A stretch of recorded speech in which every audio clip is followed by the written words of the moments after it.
Court में नाअहली की मुद्दत से मुतालिक केस की समाअत आज फिर होगी। चीफ जस्टिस की सरबराही में 7 रुकनी लार्जर बेंच समाअत करेगा। फरीकैन को नोटिस जारी कर दिए गए। पीटीआई रहनुमा जरताज गुल की राहदारी जमानत का पेशावर हाई कोर्ट ने मुख्तसर तहरीरी फैसला जारी कर दिया। दरखास्त गुजार को 13 जनवरी को मुतालिका अदालत में पेश होने की हिदायत।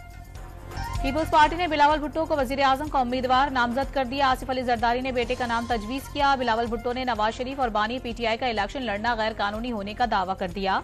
दोनों को लाड़काना से इलेक्शन लड़ने का चैलेंज, तमाम जमातों के लिए लेवल प्लेइंग फील्ड की हिमायत कर दी।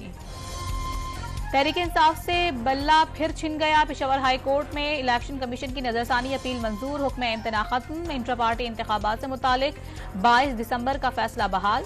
बैरिस्टर गौहर का सुप्रीम कोर्ट से रुजू करने का ऐलान।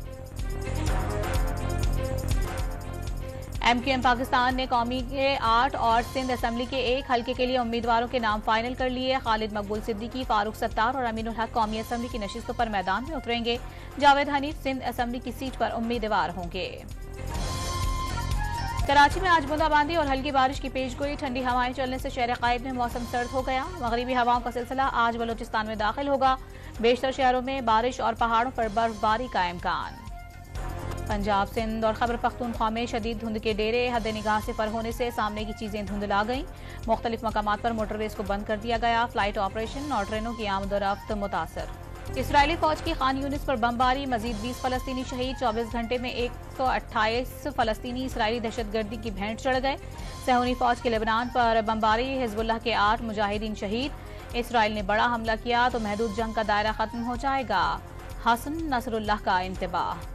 इरमान में साबिक जनरल कासिम सुलेमानी के मकबरे के करीब 2 धमाकों में 103 अफराद के जाँ बहक होने पर ईरान में सोग।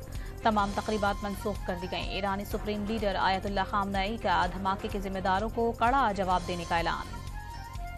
इस्लामाबाद के सेक्टर I-10 में टिम्बर के गोदाम में लगी आग को बुझा दिया गया। शोलों ने 2 दुकानों को अपनी लपेट में ले लिया। कूलिंग का अमल जारी। और सिडनी में बारिश के बायस पाकिस्तान और ऑस्ट्रेलिया के दरमियान तीसरे टेस्ट मैच के दूसरे दिन का खेल रोक दिया गया।